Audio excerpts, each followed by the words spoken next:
में खेलती है वही खेल डीएमके तमिलनाडु में खेलती है।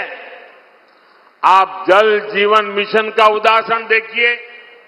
केंद्र सरकार ने योजना शुरू की, हमने देश के करोड़ों घरों को वाटर कनेक्शन दिया, लेकिन डीएमके सरकार पानी कनेक्शन देने में भी पहले ये देखती है कौन इनकी पार्टी का कार्यकर्ता और वोटर है।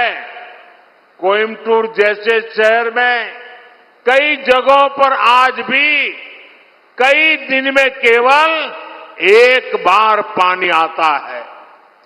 நண்பர்களே, நாட்டில் இந்த காங்கிரசின் இண்டி கூட்டணி காட்டுற பாரபட்சம், பிரிவினைவாதம் அப்படிங்கிற ஒரு ஆபத்தான விளையாட்டை விளையாடி கொண்டிருக்கிறது. தமிழ்நாட்டிலையும் திமுக அதே பாரபட்சம், அதே பிரிவினைவாதம் என்ற விளையாட்டை அதுவும் தொடர்கிறது. இது ரொம்ப ஆபத்தானது. ஜல் ஜீவன் மிஷன் வீட்டு தேடி வந்து உங்களுக்கு எல்லாம் தண்ணீர் கிடைக்குது இல்லையா, அப்படி ஒரு திட்டத்தை நாம உருவாக்குறோம். தமிழ்நாட்டிற்கும் கோடிக்கணக்கான வீடுகளுக்கு அந்த திட்டத்தை கொடுக்கிறோம். ஆனா இந்த திட்டம் வந்தோன்னு இந்த திமுக அரசு என்ன செய்யுது? முதல்ல நம்ம கட்சிக்காரங்க யாரு, திமுக இருக்கவங்க யாருன்னு பட்டியல் எடுத்து அவங்களுக்கு சாதகமா தான் கொடுக்குது. இன்னைக்கும் இதே கோவை பகுதியில் பல இடங்கள்ல 15 நாட்களுக்கு ஒரு முறை தான் குடிக்கவே தண்ணி கிடைக்குதுங்கிற ஒரு செய்தி மிகவும் வருத்தம் அளிக்கிறது.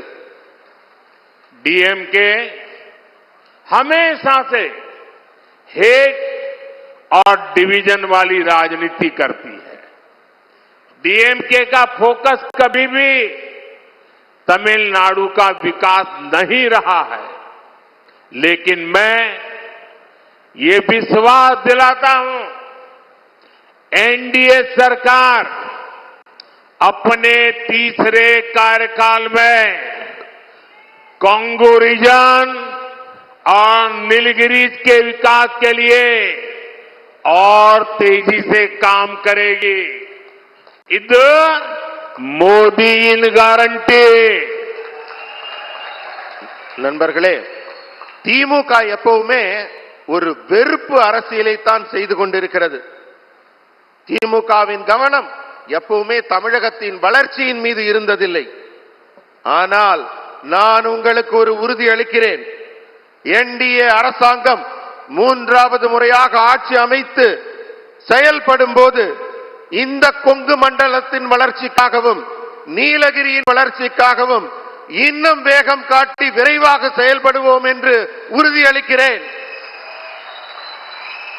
साथियों, डीएमके और इंडी अलायंस के लोग तुष्टीकरण के अलावा और कुछ कर ही नहीं सकते।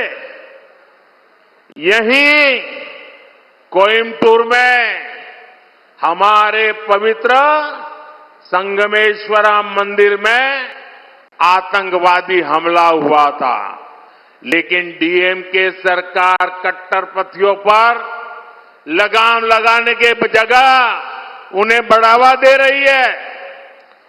நண்பர்களே, இந்த திமுகவினரும் இந்தி கூட்டணியினரும் நான் சொல்றது மாதிரி எதிர்ப்பு அரசியல், வெறுப்பு அரசியல், இதை தவிர உருப்படியா எதையுமே செஞ்சதில்லை.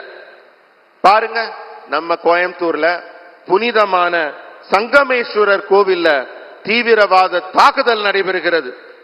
ஆனால் அதை இரும்பு கரம் கொண்டு அடக்க வேண்டிய மாநில அரசு அதற்கு பதிலாக அந்த தீவிரவாதிகளை காப்பாற்றுவதற்காகவும் பாதுகாப்பதற்காகவும் செய்ய வேண்டிய வேலைகளை செய்கிறது.